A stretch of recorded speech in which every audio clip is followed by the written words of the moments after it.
Pause for a moment and imagine. You stand before a radiant gate, flooded with celestial light, and a voice echoing from eternity calls your name. What would happen if you were chosen, not by man, but by God Himself, to step through the 10 heavens, where the deepest secrets of the universe are unveiled? Enoch, a mortal like you and me, received that very call, described in the Bible as the one who walked with God. Genesis 5:24. Enoch not only witnessed the glory of paradise, but faced visions that shook his soul. Fallen angels crying out in darkness, treasures gleaming with divine light, and the throne of the Creator, where all life begins. But what made an ordinary man worthy of beholding mysteries even angels were forbidden to know? Enoch's story is not just a legend, it's a mirror, challenging you to look into your own soul. Every choice you make today, from the smallest actions to the greatest decisions, shapes the path that leads you to light or darkness. Have you ever wondered what awaits us beyond this world? Is your life being recorded in God's eternal book? In this video, we will journey with Enoch through the 10 heavens, uncovering revelations hidden since the dawn of creation and discovering a secret that could change how you live forever. Don't miss it, for at the end of this journey, you'll understand why Enoch's story is a call to you right now.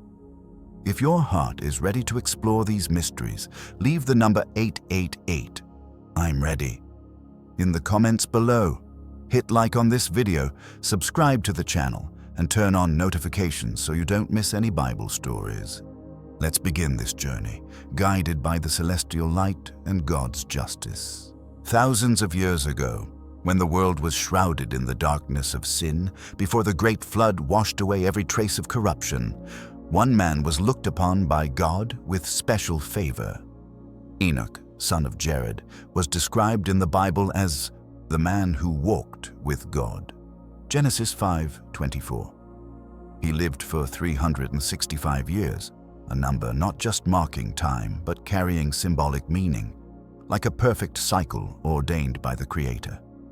Enoch was not only a father, giving birth to Methuselah, the ancestor of Noah who would save humanity from the flood, but also a sage whose wisdom surpassed his era. But what made Enoch so extraordinary that God chose him for a mission beyond all imagination? Was it his righteousness or a greater destiny etched into the fabric of the universe since its creation? On a fateful morning when Enoch was 165 years old, resting in his simple home, a strange unease stirred in his soul. He recounted, "I lay on my bed, sinking into sleep, when a profound sorrow enveloped me. I wept in my dream, not understanding what was happening or what fate awaited me. That sorrow was like a prophecy, a sign that God was about to open a door to mysteries beyond human comprehension." Suddenly, the stillness was shattered by the appearance of 2 colossal angels, beings far beyond any human concept. They stood tall as mountains, their faces radiant as the noonday sun, their eyes blazing with eternal fire, and sparks flew from their lips like living prophecies. Their robes shimmered with royal purple, their wings gleamed brighter than pure gold, and their hands were white as freshly fallen snow. Standing at the head of Enoch's bed, they called his name in a voice that thundered like lightning, as if it pierced both heaven and earth. Enoch awoke with a start, his heart pounding, his body trembling with awe. He described, "My face paled with fear, as if all strength had drained from me." But the angels, with voices both gentle and authoritative, reassured him, "Fear not, Enoch. The eternal God has sent us to you. Today you will ascend with us to the heavens to behold mysteries no human has ever seen." Their proclamation was like a beam of light piercing Enoch's soul, awakening every sense. He was commanded to leave his home and gather his sons, Methuselah, Regem, and Gaidad, to deliver his final words before embarking on an unprecedented journey. With a heavy heart, Enoch stood before his sons, his eyes filled with resolve, mingled with anxiety. He said, My children, I do not know where I am going or what awaits me. But hear me. Never turn your back on God, the Creator of heaven and earth. Foolish idols will lead you to destruction, but God will strengthen your hearts in reverence for Him. These words were like a prophecy, a timeless warning about temptation and humanity's downfall, as if Enoch had glimpsed the challenging future awaiting the world. As he stepped out of his house, Enoch felt the radiant wings of the angels lift him, like a leaf carried by the wind through the heavens. The earth faded beneath his feet, and a new world unfolded before him, where light and darkness, glory and justice intertwined. Enoch's journey was not merely a voyage, but an invitation for humanity to look within, to confront the choices that shape an eternal destiny. His heart beat fiercely, filled with awe and anticipation, ready to receive what God would reveal. In the first heaven, Enoch felt a profound transformation, as if he had left the material world behind, to enter a realm bearing the imprint of the Creator's hand. He stood upon soft clouds, lifting his eyes to see the ether, an infinite expanse shimmering with ethereal light, like a bridge connecting earth to the divine. The angels led him to a vast ocean, far greater than any sea he had known. Its waters were not mere liquid, but seemed to pulse with divine life, reflecting God's radiant glory. Enoch exclaimed in awe, "This ocean is greater than all the seas of earth, as if it were the source of every river flowing to the world below." This vision recalled Genesis 1:9 through 10, when God separated land from water, laying the foundation for life. The ocean here was not just a marvel, but a testament to God's power, where every element of creation was arranged with absolute precision. Next, Enoch was guided to the treasury of snow, where angels guarded glistening jewels of ice with utmost reverence. Massive gates opened and closed at God's command, as if each snowflake was counted and placed by His divine hand.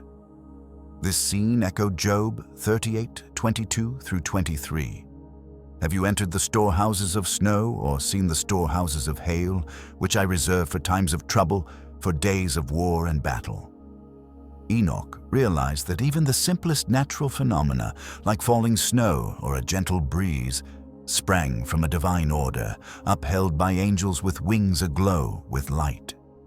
Each snowflake, each raindrop, was a note in God's grand symphony, resounding to praise His creation.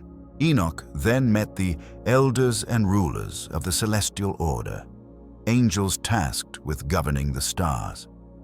He witnessed 200 angels, each overseeing a portion of the sky, ensuring the stars moved in perfect harmony, never deviating from God's will. They soared with wings blazing like fire, circling ships at sea, as if their light guided sailors through the darkness.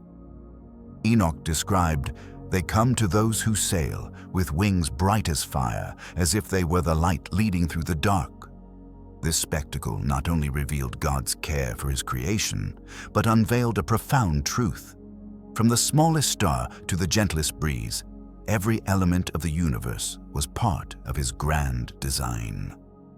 Finally, Enoch beheld the treasury of oil, liquids glowing softly, shaped like every flower on earth, exuding a fragrant aroma. These treasures were guarded by countless angels, each so beautiful they seemed the embodiment of perfection. Enoch exclaimed, "How marvelous that everything here is created with such precision and indescribable beauty." The first heaven was a reminder that the universe is not a product of chance, but a divine symphony, where every detail sings the Creator's praise. As Enoch departed this realm, his heart swelled with wonder, as if he had touched a fragment of God's glory, eager to embrace the deeper mysteries ahead. In the second heaven, Enoch sensed a heavy atmosphere, as if the radiant light of the first heaven had been swallowed by an endless darkness.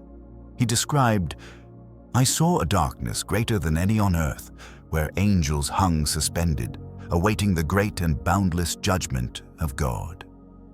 These angels, once glorious beings of the heavenly realm, now bore faces etched with suffering. their eyes filled with sorrow, and their cries echoed ceaselessly through time. They were the betrayers of God, angels who rejected obedience, choosing pride and their own will over holiness.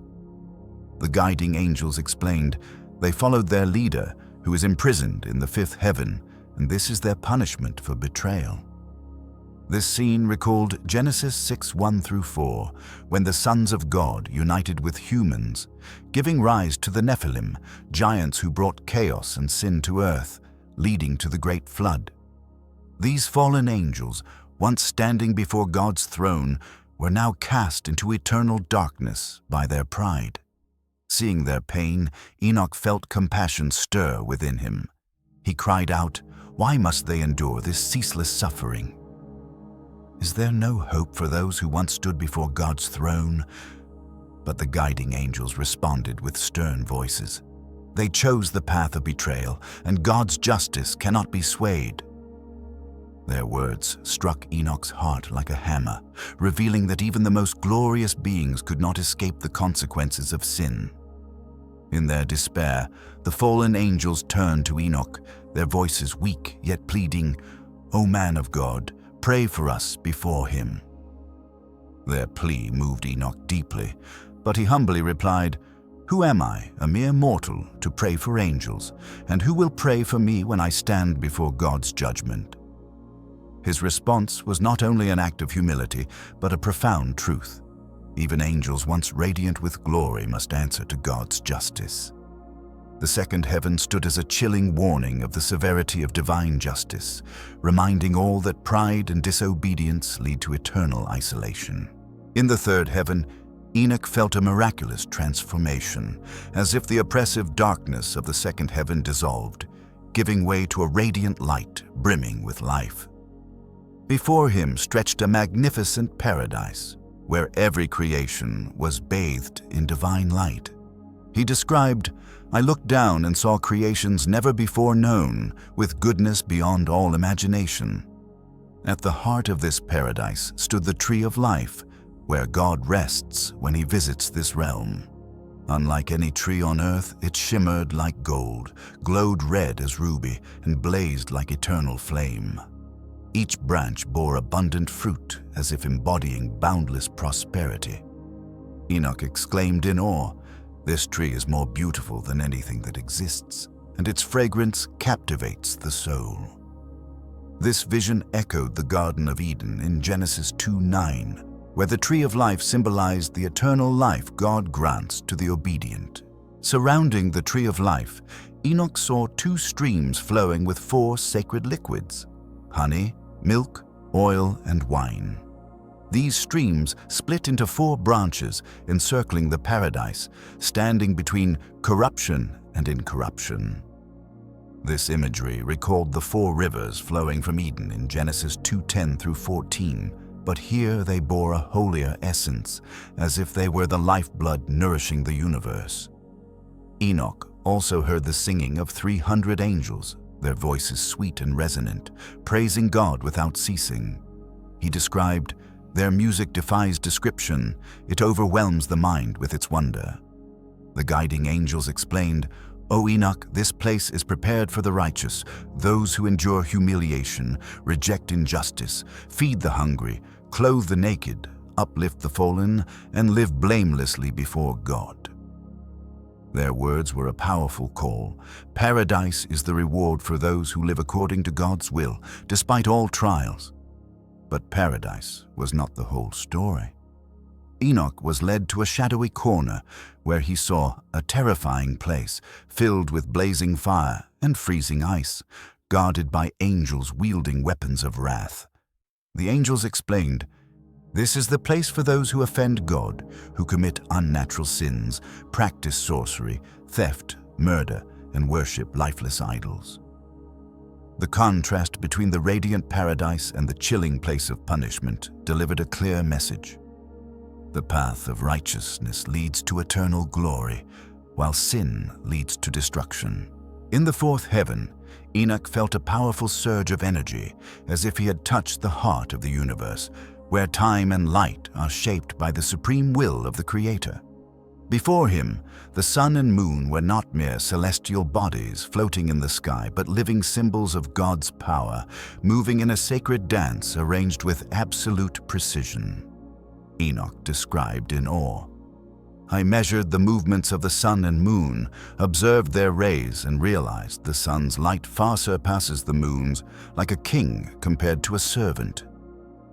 He stood before 6 colossal gates in the east, where the sun begins its daily journey. Each gate was measured with exact precision, 61 stadia and a quarter, as if they were the portals of an eternal palace, governing the cycles of seasons, months, and hours. This imagery recalls Psalm 19 verses 4 to 6, where the sun is likened to a bridegroom coming out of his chamber, rejoicing to run his course. But here, Enoch saw not just a natural phenomenon, but a masterpiece of creation, where every ray of light, every moment, was ordained by God. The sun, as Enoch observed, was not merely a flame in the sky, but a radiant chariot, shining with unimaginable power.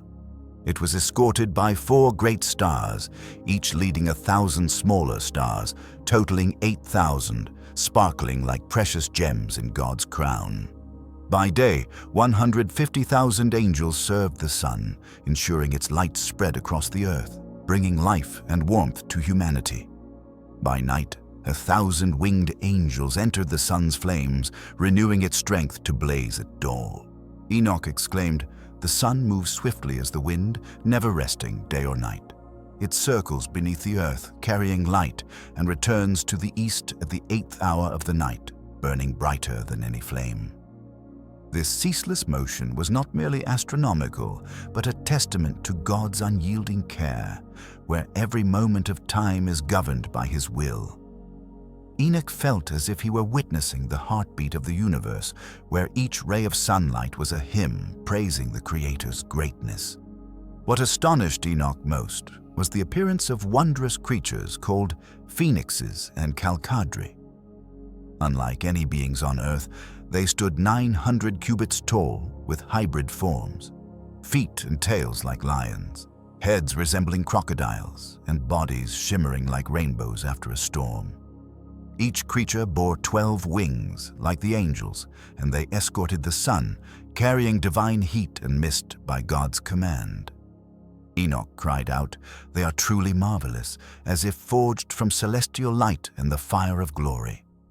These beings were not only guardians of the sun, but symbols of divine harmony, where every element, from celestial bodies to creatures, obeyed God's will.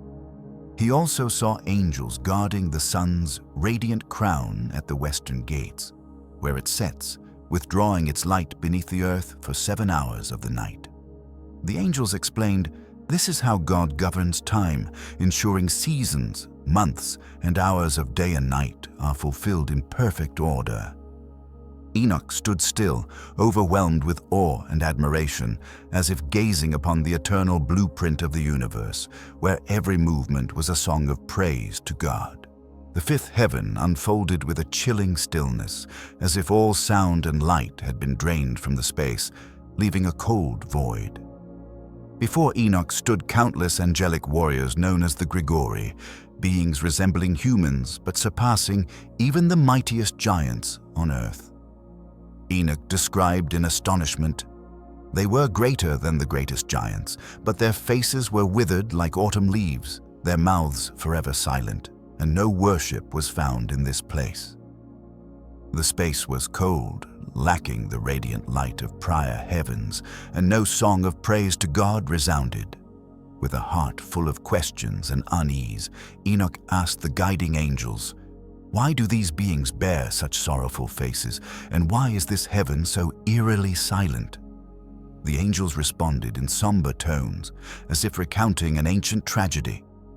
"These are the Grigori, who once stood before God's throne but betrayed him alongside their leader, Satanael."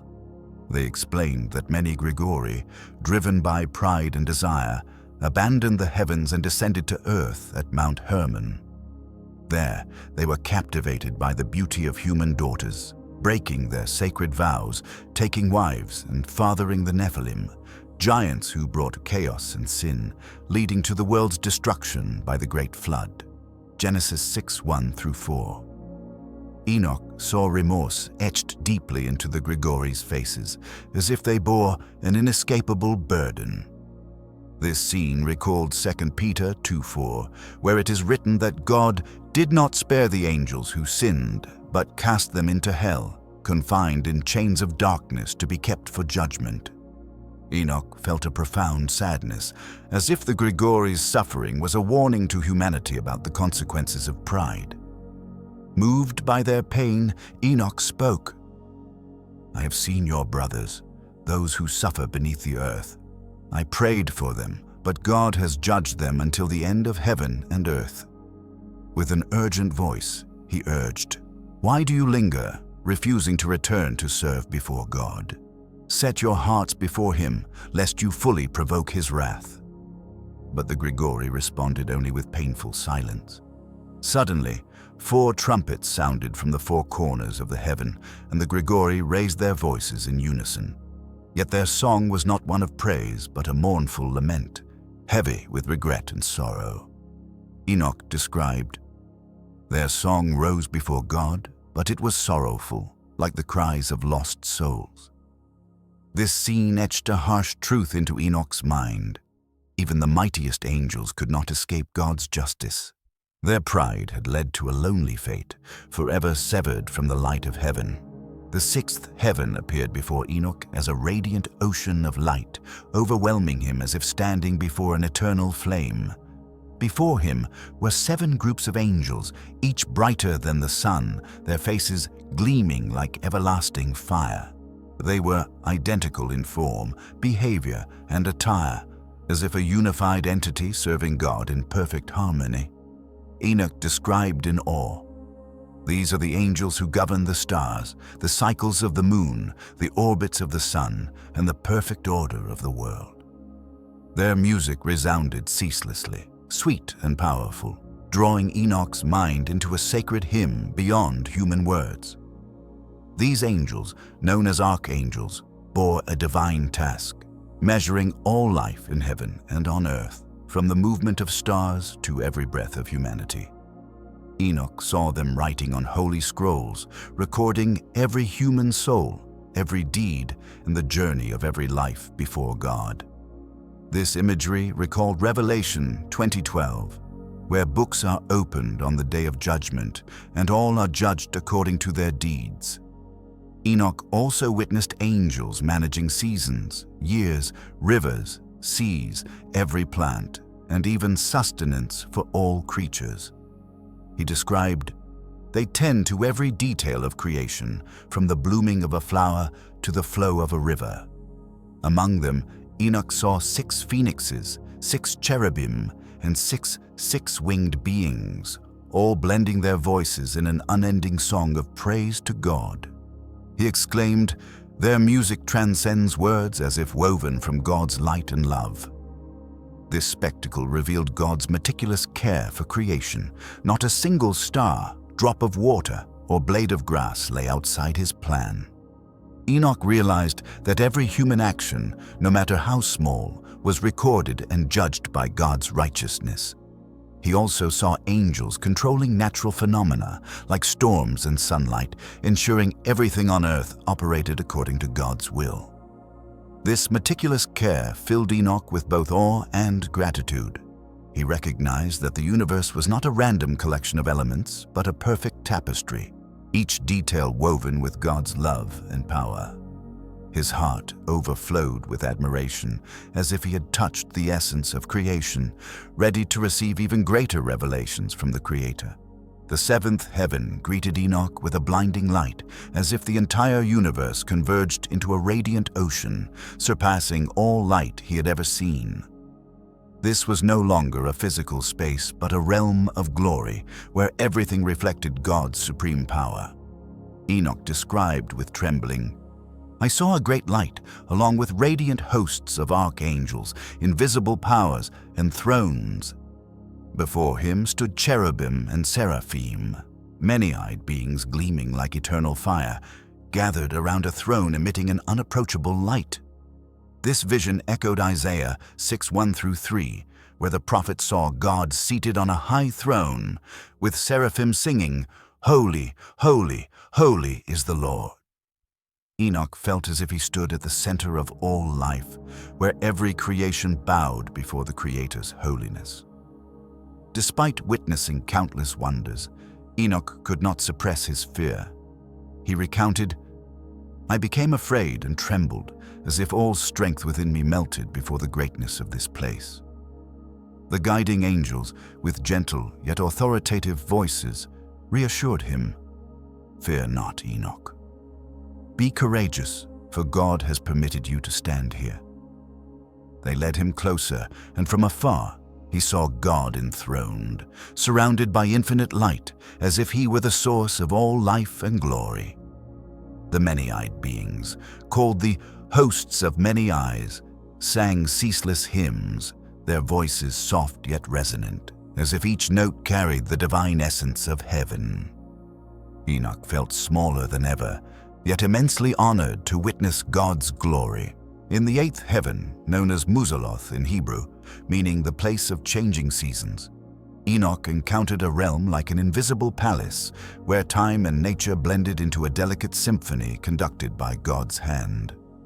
Enoch described in wonder, "I saw a space that governs the seasons, from drought to deluge, from radiant sunlight to chilling winds, as if every element of earth was woven from divine will." This realm bore an ethereal beauty, distinct from the blazing light of prior heavens, as if time and space had merged into an eternal dance. The angels here, with wings shimmering like pearls bathed in dawn's light, orchestrated the cycle of seasons, from warm spring to icy winter, ensuring the earth was nourished and humanity could survive. This imagery recalls Job 38:33-35, where God asks, "Do you know the laws of the heavens? Can you make the lightning obey you?" Enoch realized that every natural phenomenon, from a gentle rain to a mighty storm, originated in this realm, shaped by God's hand with absolute precision. Enoch marveled as angels directed the clouds, sending them forth by God's command, as if each raindrop or gust of wind carried a sacred purpose. He saw treasuries holding vapor, mist, and frost, guarded by angels with faces radiant as morning light. One angel explained, "Every rain sent down has a purpose, from watering fields to testing human patience. Every ray of sunlight is God's gift to nurture life." Enoch exclaimed, "How marvelous that everything here is arranged in harmony, like a melody where each note resounds to praise the Creator." He also witnessed angels adjusting the transition between day and night, ensuring each dawn and dusk occurred precisely, as if time were a canvas painted with light and shadow. An angel showed Enoch a treasury of dew, carefully distributed to refresh the grass each morning, reminding him of Psalm 65, 9-10, where God waters the earth with rain, making the fields flourish. The eighth heaven was not merely a place of natural governance, but a reminder that every moment of life, from warm, sunny days to stormy nights, lies within God's plan. Enoch felt his heart pulse with awe, as if he had touched the rhythm of nature, where every phenomenon was a whisper from the Creator, calling humanity to live in gratitude and obedience. The harmony of Muzaloth revealed that every seasonal change was part of a grand design, like an eternal poem written by God, inviting humanity to look up and reflect on His presence.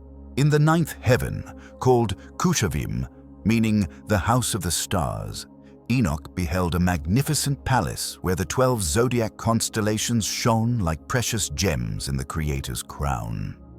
Enoch described with admiration, "They sparkled brilliantly, as if forged from celestial light, and each constellation told a story of creation." Each constellation was placed in its own chamber, guarded by angels with wings gleaming like sapphire, as if they were priceless treasures of the universe. The angels explained that these constellations were not mere signs in the sky, but sacred symbols marking the flow of time and God's eternal plan. This imagery recalls Psalm 147 verse 4, where God counts the number of the stars and calls each by name. Enoch realized that the stars were not just light, but chapters in the eternal book of creation, each star bearing a purpose in God's divine plan. Enoch observed the angels guiding the constellations' movements, ensuring they traveled in perfect harmony, never straying from the orbits God ordained. He saw them recording the cycles of the stars, from the appearance of Aries to the turning of Pisces, as if each constellation were a story written across the sky. One angel showed Enoch the constellation Libra, a symbol of justice, and explained that it reflected God's fair judgment of every human deed. Enoch exclaimed, "How wondrous that each star, each constellation, carries a story, as if God has etched the history of the universe in the heavens." He also saw angels adjusting the stars' light, ensuring they shone at the right moment to guide sailors at sea or wayfarers in the dark. This vision recalled Genesis 1:14, where God created the stars to serve as signs for seasons, days, and years. The ninth heaven was not only a realm of astronomical beauty, but an invitation for humanity to look up to the skies and recognize God's presence in every facet of life. Enoch stood still, feeling as if he were touching a part of God's eternal plan, where the stars not only illuminated, but narrated the story of creation and God's mercy. His heart swelled with admiration, as if he had been invited to join a cosmic symphony, where each star was a note in a hymn praising God. In the 10th heaven, called Aravoth, Enoch encountered the pinnacle of all heavens, where he felt he had transcended every limit of human understanding. This was the dwelling place of God himself, filled with an unbearable light, as if it were the source of all light in the universe.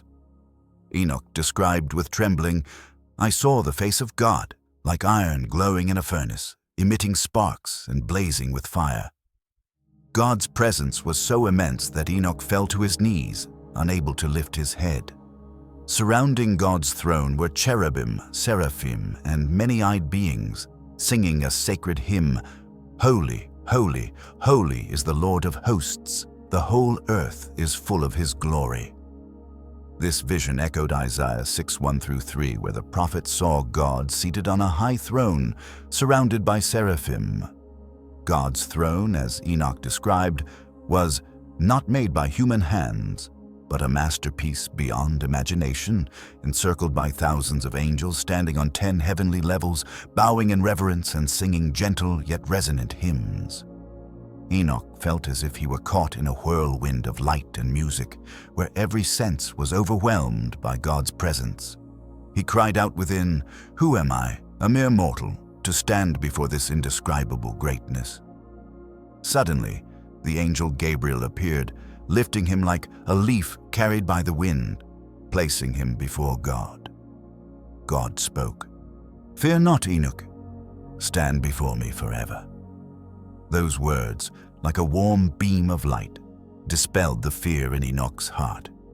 Then, the angel Michael, sent by God, removed Enoch's mortal garments, anointed him with sweet oil, brighter than the greatest light, and clothed him in a robe of glory.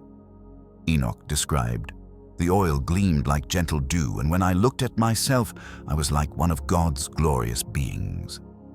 This transformation was not merely ceremonial, but a spiritual elevation, bringing Enoch closer to the holiness of heaven. This imagery recalled Psalm 104, 1-2, where God is described as clothed with light as with a garment. God's presence was not only light and glory, but a divine energy that made Enoch feel small yet infinitely loved. He realized that standing before God was not just a privilege, but an invitation to live in holiness and obedience. The angels around the throne, their wings covering it, sang ceaseless hymns of praise, as if each sound proclaimed God's holiness. Enoch stood still, his heart trembling with awe and gratitude, as if he had touched the center of all life, ready to receive the mission God would entrust to him. In the 10th heaven, Enoch was given a mission beyond human imagination. God summoned the angel Pravwil, the angel whose mind surpassed all beings, and commanded, "Bring the books from my treasury and give Enoch a swift writing pen."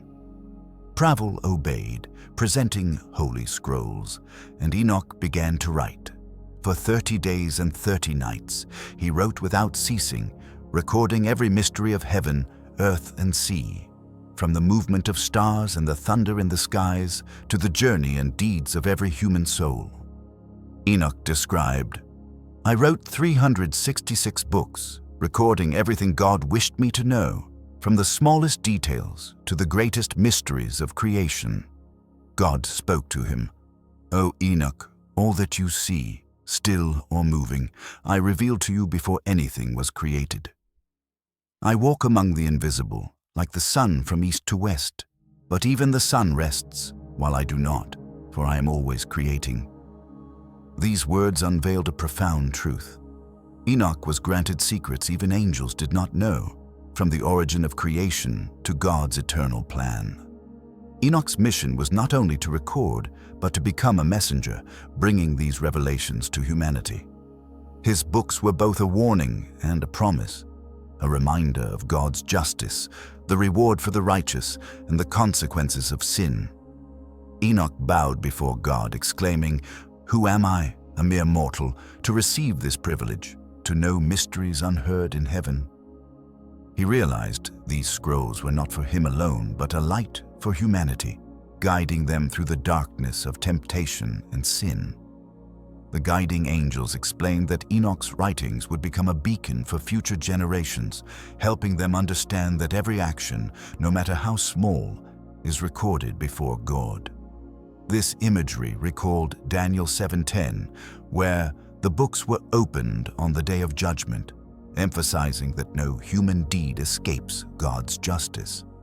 Enoch was also shown the nature of creation, from how celestial bodies were formed to the life of every soul.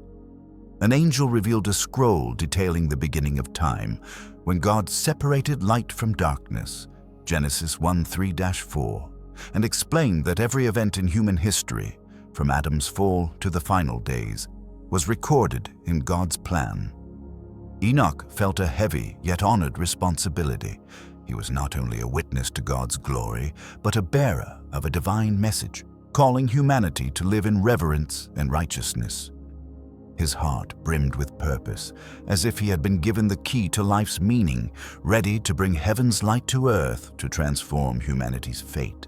Enoch's journey through the 10 heavens has taken us from the radiant treasures of nature to the blazing throne of God himself. From stars guided by angels to the anguished cries of betrayers, Enoch witnessed the glory, justice, and mercy of the Creator. But his story is more than a journey through the heavens. It is a profound reminder that every decision you make, every small act in life, is recorded before God. Enoch's 366 books, filled with the universe's mysteries, are not just prophecies for his time, but a guiding light for us today. The question is, which path will you choose? Will you walk in the light of righteousness toward the paradise God has prepared? Or will you let your heart stray into the darkness of sin, like the fallen angels Enoch saw? Let this story touch your heart. In the comments, share. What in Enoch's journey amazed you most? And if you feel this story is worth spreading, hit like, share this video with friends and family, and subscribe to the channel to explore more biblical mysteries. Don't forget to turn on notifications so you won't miss our next stories, where we'll continue delving into revelations from heaven. Thank you for joining Enoch through the 10 heavens. Let his journey inspire you to live in reverence and righteousness, for God's light awaits those who choose his path. Shalom. Peace be with you, and see you in our next Bible story.